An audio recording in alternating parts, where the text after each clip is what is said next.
ఆశ్రయ దీవెనా ప్రయాసపడి సమస్త జనులకు విశ్రాంతినిచ్చే దీవెనా దుఃఖిత పీడిత నిరాధారులకు ఆశ్రయ దీవెనా అనుదిన రక్షణ సువార్తనందించు పరమ నివేదనా అనుదిన రక్షణ సువార్తనందించు పరమ నివేదనా యేసయ్య దీవెనా యేసయ్య దీవెనా యేసయ్య దీవెనా యేసయ్య దీవెనా.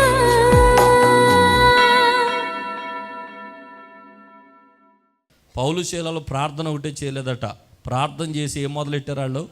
పాటలు పాడటం మొదలెట్టారు. అంత దెబ్బల్లో ఆ ఒళ్ళంతా రక్తం కార్చేస్తుంటే కొరడా దెబ్బల మధ్య ఆ బండలు బిగించి చాలా ఘోరమైనటువంటి సిచ్యువేషన్లో పాటలు ఎలాగొచ్చాయంటే నేను ఒకటే మాట చెప్తాను. నిజమైన క్రైస్తవుడికి, నిజమైన దేవుని బిడ్డకు శ్రమైన, కష్టమైన, సంతోషమైన గుండెల్లో నుండి ఏమొస్తాయి? పాటలే వస్తాయి. నిజమైన క్రైస్తవుడు పాటలే పాడతాడు. ఆమె శ్రమ వచ్చిందని వెనక పారిపోయేవాడు క్రైస్తవుడు కాదు. కష్టం కలిగిందని పాటలు పాడటం మానేసేవాడు క్రైస్తవుడు కాదు. ఇబ్బందులు కలిగాయని దేవుని విడిచిపెట్టేవాడు క్రైస్తవుడు కాదు. అందుకని ఏ కష్టం వచ్చినా, శోధన వచ్చినా, ఇరుకులు వచ్చినా, ఇబ్బందులు వచ్చినా, వేదన వచ్చినా, కలవరం వచ్చినా, దుఃఖం వచ్చినా ప్రభువుని ఆరాధించగలిగిన వాడే నిజమైన క్రైస్తవుడు. అప్పుడే దైవశక్తిని చూస్తాం. ఆమేన్. ఆ పాటలకి దేవుని యొక్క సన్నిధి భూమి మీదకు దిగి వచ్చింది. ఆమేన్. ఆ శ్రమలలో పాడిన పాటలకి చెరసాల బద్దలైపోయింది, జైలు పునాదులు కదిలిపోయాయి, అందరి బంధకాలు ఊడిపోయాయి. ఆమేన్ చెప్పండి. నువ్వు ఒక్కడో సరిగ్గా మంచి ఆరాధికుడు అయితే ఇంట్లో ఉన్న బంధకాలను దిగిపోతాయి. ఆమేన్ చెప్పండి. మీ ఇంట్లో ఒక్క ఆరాధికుడు, సరైన ఆరాధికుడు ఉంటే చుట్టుపక్కల ఉన్నవాళ్ళు బంధకాలన్నీ దిగిపోతాయి. పౌలు శీలలు చేసిన ఆరాధనలు బట్టి ఆ జైల్లో ఉన్నవారు అందరి బంధకాలు ఊడిపోయినాయి అట. ఆమేన్. అందరి బంధకాలు ఊడిపోయినాయి. నిన్ను బట్టి మిగిలిన వారి బంధకాలు ఊడిపోవాలి. మిమ్మల్ని బట్టి మీ కుటుంబంలో సంఖ్యలు తెగిపోవాలి. మిమ్మల్ని బట్టి రక్షణ పొందిన వారి బంధకాలు ఊడిపోవాలి. నీ ప్రాంతంలో ఉన్న ప్రతి అంధకార శక్తులు, క్రియలు లయమైపోవాలి. దేవుని శక్తి దిగి రావాలి. నీ ఉన్న చోట భూకంపం కలగాలి. భూలోకమును తల్లకిందులు చేయవారు ఇదిగో ఎక్కడే ఉన్నారని నిన్ను గురించి చెప్పాలి. అలాంటి ఆరాధకులుగా దేవుడు మనల్ని సిద్ధపరచాలి. ఆమేన్. అర్థమైందా? సంతోషం కలిగిన ఏం చేయాలి? పాటలు పాడాలి. శ్రమ కలిగిన ఏం చేయాలి? అదే మనకు శక్తి. అదే మనకు శక్తి. యెహోషాపాతు మీదకి 3 శత్రు సైన్యాలు వస్తే అవతల 3 కాసుకుని ఉంటే యెహోషాపాతు చేసిన పని ఏంటంటే 2 దినవృత్తాంతాలు 20వ అధ్యాయంలో 21వ వచనం నుండి ఆయన చెప్తాడు, అరే పాటలు పాడేవాడిని ఆర్కెస్ట్రా అందరూ ముందు నుంచో పెట్టండిరా అన్నాడు. సైన్యంలో పాటలు పాడేవారిని, ఆ వాయిద్యాలు వాయించేవారిని ముందు నుంచో పెట్టి యెహోవా కృప నిరంతరం ఉండని పాటలు పాడుకుంటూ ముందెళ్తుంటే అసలు అందరూ పిచ్చి పట్టేసింది. యెహోషాపాతుకి అవతల 3 కలిసి వచ్చేటప్పటికి ఏం చేయాలి అర్థం కాకుండా మనోడు పాటలు పాడుతున్నాడని ఎగతాళి చేసిన వాళ్ళు ఎంతమంది ఉంటారో బహుశా. ఏమండి, క్రైస్తవుడు శ్రమలో పాటలు పాడితే ఎగతాళి చేసేవాళ్ళు చాలామంది ఉంటారు. ఇప్పుడు కూడా వీడి పిచ్చి చూడు ఎలాగుందో అనేవాళ్ళు చాలామంది ఉంటారు. శ్రమ కలిగినప్పుడు పాటలు పాడుతుంటే, ఆరాధన చేస్తుంటే, ఇంకా మానక మందిరానికి వెళ్తుంటే, మానక ప్రార్థనకి వెళ్తుంటే, నీ కష్టంలో, నీ శ్రమలో, నీ ఇబ్బందులో ఇంకా 10 మందిని తీసుకొచ్చి ఇంట్లో ప్రార్థన పెడుతుంటే, నువ్వు ప్రార్థన మానకుండా వెళుతుంటే, ఎంత జరిగినా ఈడు ఇంకా పిచ్చి ముదిరింది, ఇంకా దేవుడు దేవుడు అంటున్నాడు, దేవుడు ఈడు మంత్రాలకి ఏమైనా చింతకాయలు రాలుతాయా అని చెప్పి నిన్ను అపహాస్యం చేసేవాళ్ళు చాలామంది ఉంటారు. కానీ దేవుని సేవకునిగా చెప్తున్నాను, అదే నీవు ఆశీర్వాదం పొందే గొప్ప సమయం. ఆ సమయమే నువ్వు దీవించబడే గొప్ప సమయం. ఆమేన్.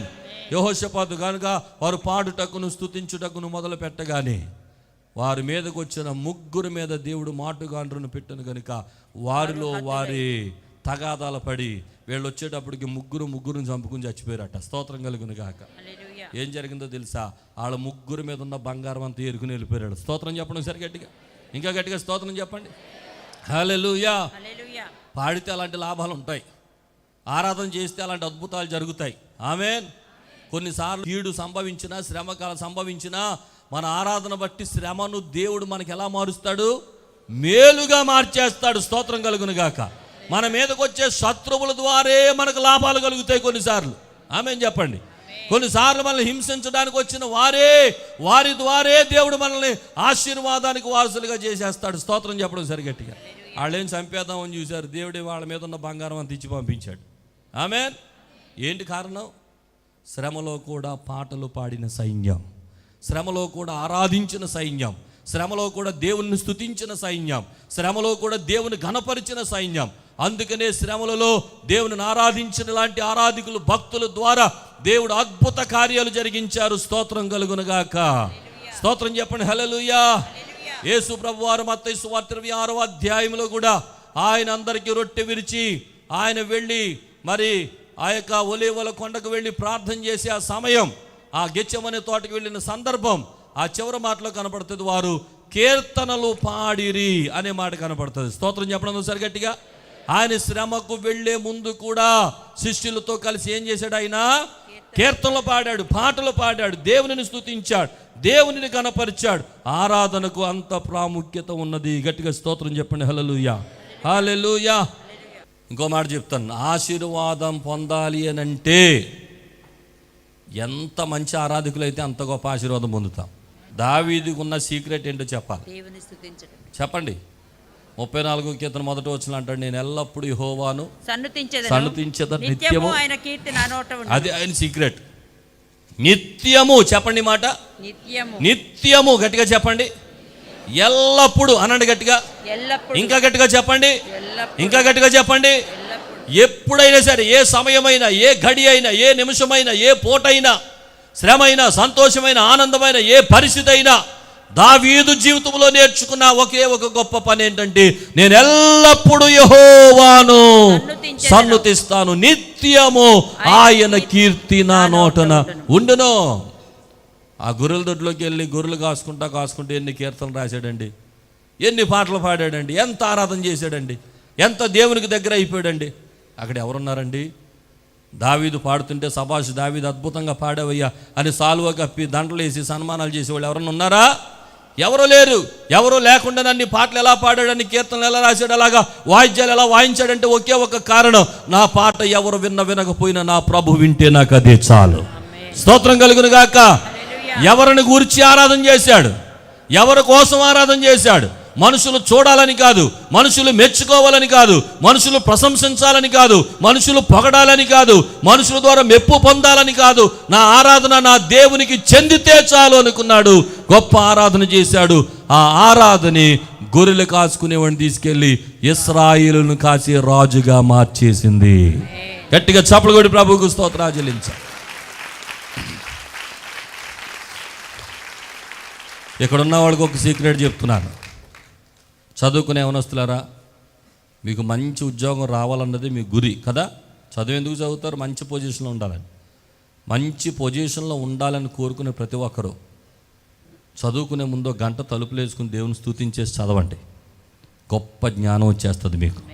ఆమేన్ చెప్పండి. ఆమేన్. దేవుని స్తుతించండి. ఎగ్జామ్స్కి వెళ్ళే ప్రతి సమయం గంటల తరబడి ఆరాధన చేసి మీ హృదయాల నిండా దేవుని నింపేసుకొని ప్రభువుని స్తుతిస్తూ ఆయన ఘనపరుస్తూ ఆయన నాతో ఉన్నాడనే ధైర్యాన్ని తెచ్చుకొని అప్పుడు వెళ్ళండి, దేవుడు సహాయం చేస్తాడు. అప్పుడు వెళ్ళరు మనోళ్ళు. చివరి టైంలో మా దగ్గరికి వస్తారు, హాల్ టికెట్ మీద చెయ్యేసి ప్రార్థన చేయండి అయ్యారు. హాల్ టికెట్ మీద చెయ్యేసి ప్రార్థన చేయాలంటే ఏమొస్తుంది చెప్పండి? హాల్ టికెట్ మీద చెయ్యేసి ప్రార్థన చేస్తే ఏమైనా జరుగుతుందా? ఏం జరగదు. కొంతమంది పెన్నులు ఇచ్చేస్తారు మాకు, ఈ పెన్నులకు ప్రార్థన చేయండి. మేము ప్రార్థన చేయగానే పెన్నులోకి అభిషేకం వచ్చి రాసేస్తారేమో. ఏం జరగవు. అలాంటి అన్ని ఉత్తుత్తి నమ్మకండి. మీ హృదయాల నిండా యేసే నింపబడాలి. ఆమేన్. మీ గుండెల నిండా ఆరాధన ఉండాలి. ఆమేన్. ఆయన నింపబడిపోయి ఉండాలి. అప్పుడు వెళ్ళండి, దేవుని స్తుతించి ప్రతి సమయంలో కూడా నేను ఎల్లప్పుడూ యెహోవాను సన్నిధిస్తాను, నిత్యమైన కీర్తి నా నోటనుంటుందని ఆయనను స్తుతించి ఆరాధించి కడుపు నిండా గుండెల నిండా యేసయ్యను నింపేసుకుని అప్పుడు వెళ్ళండి, దేవుడు మీ జీవితంలో అద్భుతమైన కార్యాలు చేస్తాడు. స్తోత్రం చెప్పండి. హల్లెలూయా. గట్టిగా చెప్పండి. హల్లెలూయా. ఇంకా గట్టిగా చెప్పండి. హల్లెలూయా, హల్లెలూయా. నాకు కొంతమంది టెన్షన్గా ఫోన్ చేస్తారు, అన్న ఇంకో గంటలో రిజల్ట్స్ వస్తుందన్న, ప్రార్థన చేయండి అన్న. ఇంకో గంటలో వచ్చేస్తుందంటే ప్రార్థన చేయమంటారు. ఇప్పుడు గంటలో ప్రార్థనలో మొత్తం మారిపోవాలి నెంబరు. ఒక గంట ముందు నేను ప్రార్థన చేస్తే పేపర్లో లేని నెంబర్ కూడా ఎక్కేయాలి అక్కడ. మీ విశ్వాసం గొప్పదే కానీ ఇన్స్టెంట్గా అద్భుతాలు జరిగిపోవాలని అనుకోకండి. అప్పటికప్పుడు జరిగిపోవాలి, ఇప్పటికిప్పుడు జరిగిపోవాలి అనుకోకండి. మీ హృదయంలో యేసయ్య పరిపూర్ణంగా ఉంటే ఎప్పుడు అద్భుతాలే జరుగుతాయి. మీ స్థాయిని ఎవరు ఆపలేరు. ఆమేన్. మీ స్థితిని ఎవరు ఆపలేరు. ఆమేన్. మీకు ఉన్నతమైన స్థితిని దేవుడు ఇస్తాడు. ఆమేన్. గొప్ప కార్యాలు దేవుడు జరిగిస్తాడు. ఆమేన్. దావీదు జీవితంలో చేసిన ప్రతి అద్భుత కార్యాన్ని దేవుడు మీ జీవితంలో కూడా జరిగిస్తాడు. ఆమేన్. సౌలులో దురాత్మలు పట్టినప్పుడు దావీదు సితార వాయించగా సౌలులో దురాత్మలు పారిపోయాయి. ఆమేన్ చెప్పండి. పాటల ద్వారా దయ్యాలు కూడా పారిపోతాయండి. నిజమే. మీ ఇంట్లో దయ్యాలు ఏమన్నా పని చేస్తుంటే నేను చెప్తున్నాను, గట్టి గట్టిగా పాటలు పాడేయండి. మీ ఇంట్లో దయ్యాలు ఉన్నాయా? ఒక ప్రశ్న అడుగుతున్నాను, చెప్పండి. ఇంట్లో దయ్యాలు ఉంటాయి. దయ్యం అంటే నా భాషలో నల్లగా ఉండి జుట్టెర పోసుకుని అనుకుంటే రాదో. అర్థమైందా? దయ్యం అంటే అది కాదు.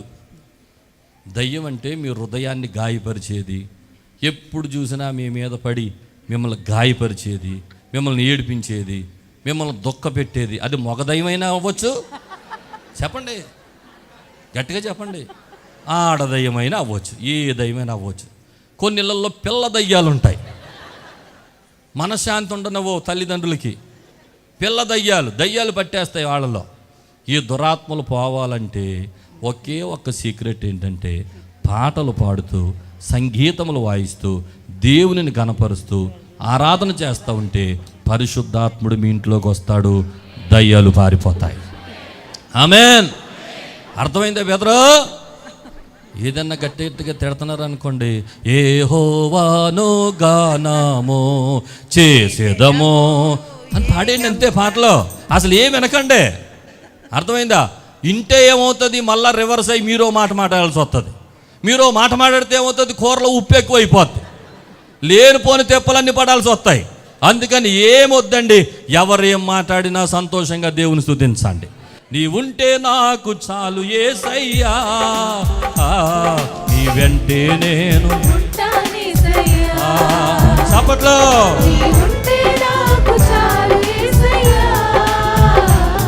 నీ వెంటే నేను ఉంటానేసయ్యా, నీ మాట చాలయ్యా, నీ చూపు చాలయ్యా, నీ తోడు చాలయ్యా, నీ నీడ చాలయ్యా, నీ మాట చాలయ్యా, నీ చూపు చాలయ్యా, నీ తోడు చాలయ్యా, నీ నీడ చాలయ్యా. హల్లెలూయా.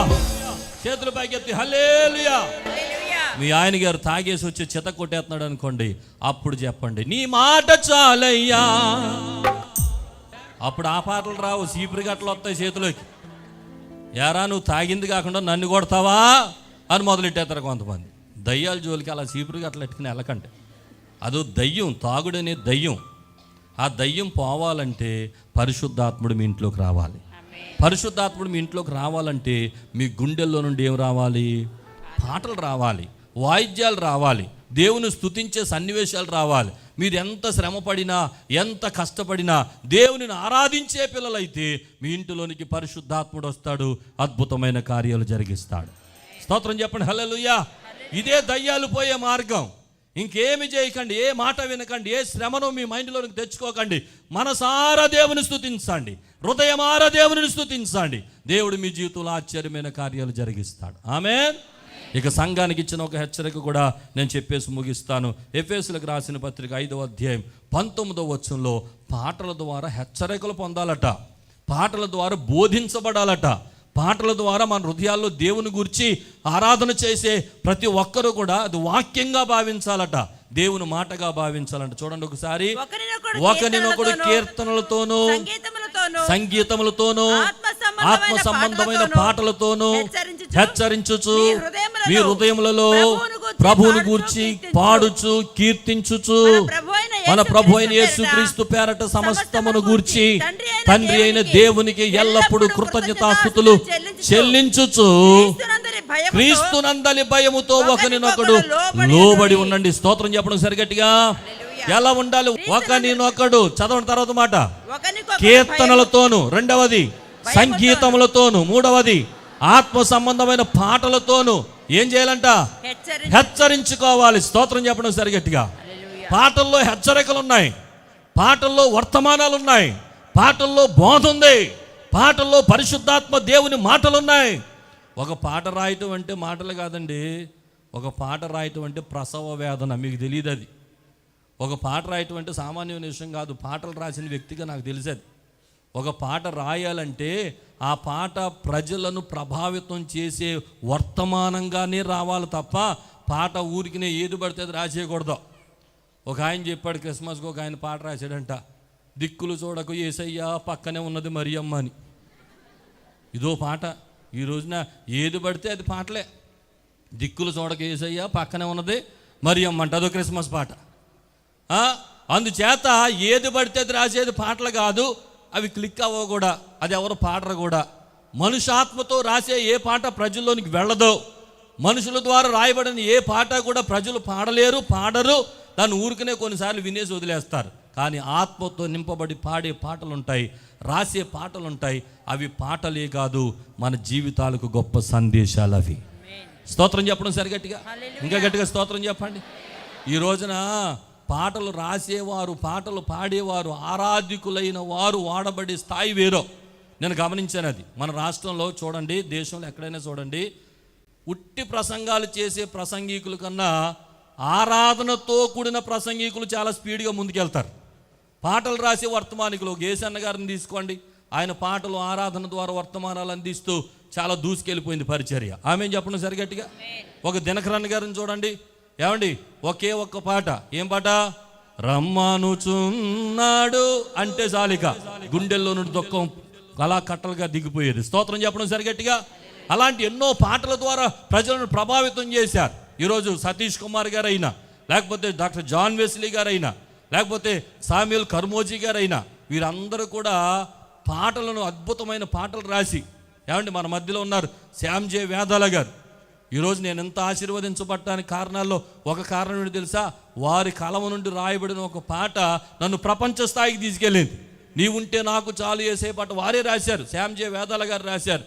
ఏమంటే అద్భుతమైన పాటలు, పరిశుద్ధాత్మతో నింపబడిన పాటలు. వారి పరిచర్యలు, వారి విధానం వేరేగా ఉంటుంది. ఆరాధికులను దేవుడు ఆశీర్వదించిన విధానం వేరో. దేవుడిచ్చిన మాటలను సందేశాలుగా రాసి హృదయాలను కట్టిన సందేశాలు, హృదయాలను బలపరిచిన సందేశాలు.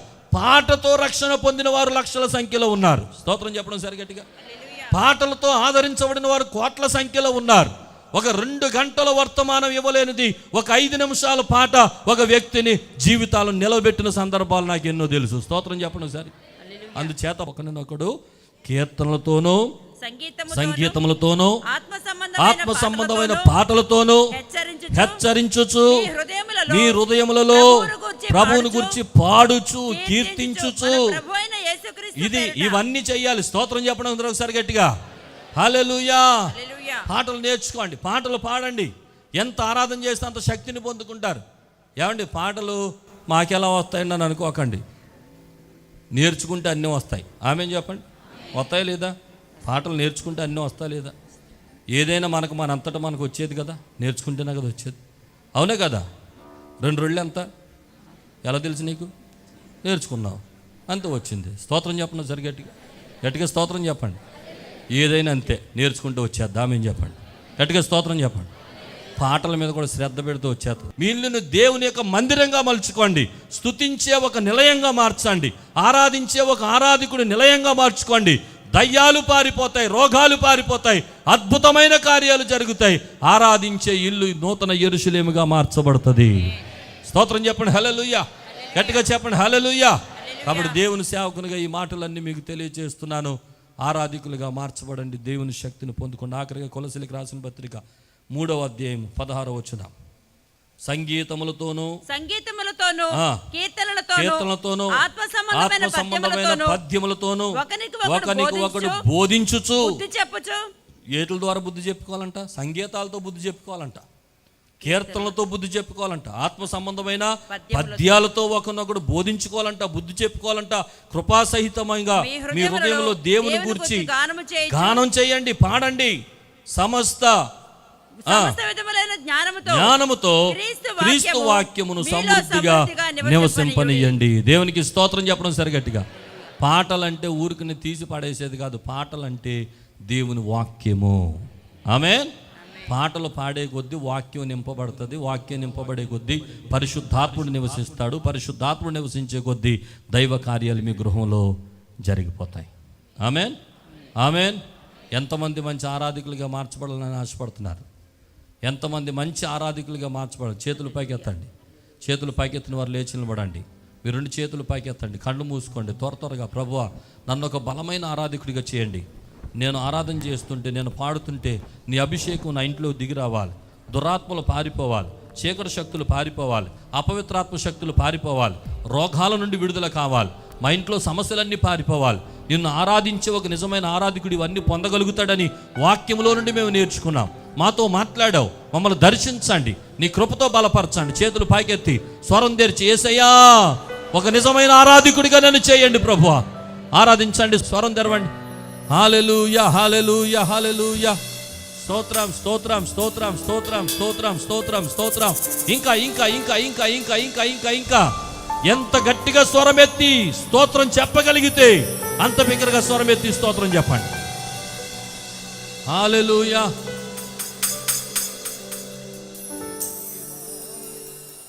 ఇంకా ఇంకా ఇంకా ఒక్క 2 నిమిషాలు ఎలుగెత్తి ప్రభుని స్తుతించండి. ఒక అద్భుతాన్ని చూడబోతున్నారు ఈ రోజున. ఒక అద్భుత కార్యాన్ని చూడబోతున్నారు ఈ రోజున. ఒక ఆశ్చర్య కార్యాన్ని చూడబోతున్నారు. ఆరాధించే ఆత్మను దేవుడు మీలోనికి పంపించబోతున్నాడు. పరిశుద్ధాత్మ శక్తి ద్వారా దేవుడు మిమ్మల్ని తాకబోతున్నాడు. ఆరాధన ఆత్మను దేవుడు మీకు దయచేయబోతున్నాడు. ఈ రోజు నుండి మీలో అనేకులు నూతన పాటలు రాయబోతున్నారు. నూతన గాయకులుగా సిద్ధపరచబడబోతున్నారు. దేవుని అభిషేకం మీ మీదకు దిగి రాబోతుంది. ఒక ప్రత్యేకమైన శక్తి చేత మీరు నింపబడబోతున్నారు. యేసయ్యా నన్ను బలపరచమని అడగండి. యేసయ్యా నన్ను బలపరచు నాయనా. పౌలు శీలలు చేసిన ఆరాధన మాకు నేర్పించండి, మాకు నేర్పించండి. హల్లెలూయా. నీ వంటి వారు ఒక్కరును లేరు, నీవే అతి శ్రేష్ఠుడా.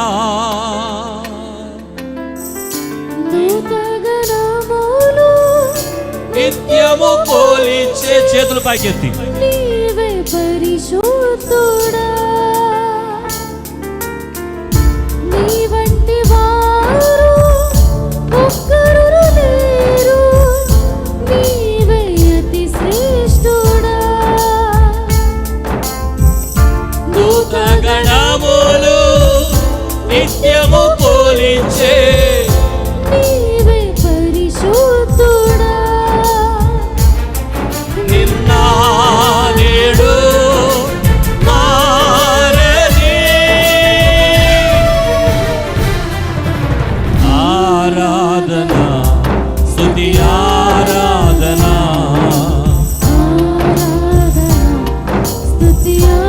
చెప్పాలి స్వరమెత్తి.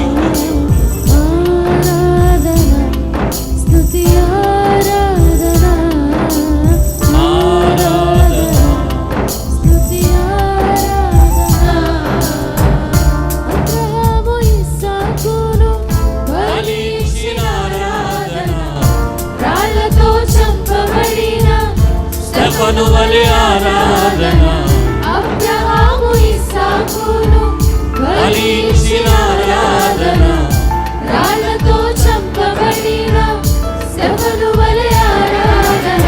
ఆరాధన స్తుతి ఆరాధన. ఆమేన్. స్తోత్రం. స్తుతి ఆరాధన. ఆరాధన స్తుతి ఆరాధన. ఆరాధన స్తుతి ఆరాధన. ఆరాధన స్తుతి ఆరాధన. చప్పట కొడుతూ ఆరాధన ఆరాధన స్తుతి ఆరాధన. యేసయ్యా నీకే నీకే ఆరాధన నాయనా, స్తుతి నీకే ఆరాధన ప్రభు. ఇది బంధకాలు తెంచబడే ఆరాధన, ఇది స్వస్థతను పొందుకునే ఆరాధన, ఇది అద్భుతాలు చూసే ఆరాధన, ఇది కన్నీటిని తుడవబడే ఆరాధన, హృదయాలలో నెమ్మదినిచ్చే ఆరాధన, మనశ్శాంతిని పొందుకునే ఆరాధన ఇది. హల్లెలూయా. యేసు రాజా నీకే నీకే ఆరాధన,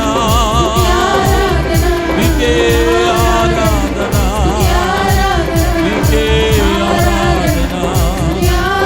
స్తోత్రం స్తోత్రం స్తోత్రం స్తోత్రం. ఇలా ఆరాధించుచున్నప్పుడే ప్రతి కలవరము కొట్టివేయబడును గాక, ప్రతి కన్నీరు తొడవబడును గాక, ప్రతి వేదన కట్టబడును గాక. ఈ రోజు నుండి ఒక నూతన శక్తిని మీరు పొందుకొందురు గాక, ఒక బలమైన ఆరాధికులుగా మార్చబడుదురు గాక. శ్రమలలో ఆరాధించే సైన్యముగా, సంతోషములు ఆరాధించే సైన్యముగా దేవుని చేత అభిషేకించబడుదురు గాక. హల్లెలూయా, హల్లెలూయా, హల్లెలూయా.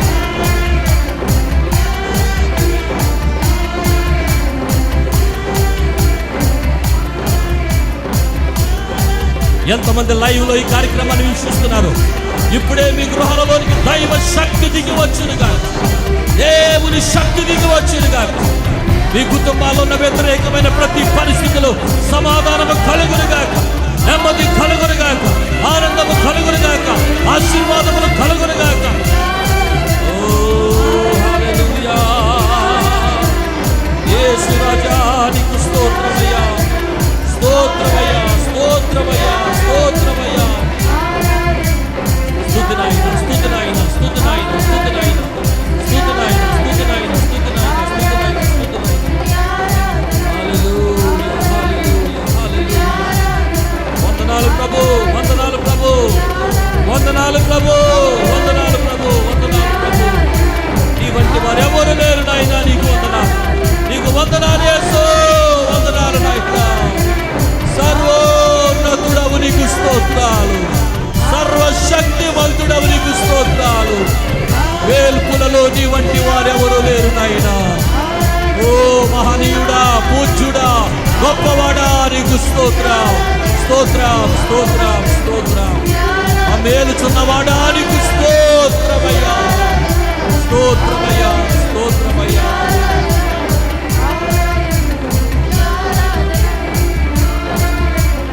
స్తుతి ఆరాధన. హల్లెలూయా. చేతులు పైకెత్తి ఎంత బిగ్గరగా స్తుతించగలిగితే అంత బిగ్గరగా స్తుతించండి, స్తుతించండి. యేసు నీకు వందనాలని చెప్పండి. నీ జీవితానికి ఇది మొదలుకొని రాజు కాబోతున్నాడు, నీ జీవితానికి ఇది మొదలుకొని అధ్యక్షుడు కాబోతున్నాడు. నీ జీవితంలో ఆశ్చర్యమైన కార్యాలు జరిగించడానికి సంసిద్ధంగా ఉన్నాడు ఆయన. Hallelujah, hallelujah. Thank you Jesus. పరిశుద్ధుడైన మా దేవా, ఉదయకాలం మాతో మాట్లాడి మమ్మల్ని బలపరిచినందుకు స్తోత్ర. ఒక నిజమైన ఆరాధికుడికి మేము జీవిస్తే ఎలాంటి అద్భుతాలు జరుగుతాయో, ఎలాంటి ఆశ్చర్యకార్యాలు జరుగుతాయి. మాతో మాట్లాడి మమ్మల్ని బలపరిచినందుకు కొరకు వందనాలు. నిజమేనైనా అన్ని వేళలా మేము స్తుతించేవారుగా, అన్ని వేళలా మేము పాటలు పాడేవారుగా, అన్ని వేళలా నిన్ను ఘనపరిచేవారుగా, అది సంతోషమైన, శ్రమైన, బాధైన, ఇరుకైన, ఇబ్బంది అయిన, రక్తమైన, మరణమైన నేను ఆరాధించే సైన్యముగా మేము జీవించడానికి సహాయం చేయండి. వాక్యానుసారమైన జీవితం మాకు దయచేయండి, అద్భుతాలు జరిగించండి నాయన. ఎంతమంది ఈ రీతిగా ఉండాలని ఆశపడుతున్నారు, వారి జీవితంలో నీ కార్యాలు జరిగించి బలపరచండి. మీరే మహిమను పొందండి. యేసు దివ్య నామమున వేడి ప్రార్థిస్తున్నాం మా పరమ తండ్రి. Amen, amen, amen. మా చిరునామా పాస్టర్ ఎం జ్యోతిరాజు, శాంతినగర్, ఏలూరు 534007, పశ్చిమ గోదావరి జిల్లా, Andhra Pradesh. Our address: pastor M Jyothiraju, Shantinagar, Eluru 534007, west Godavari district, Andhra Pradesh.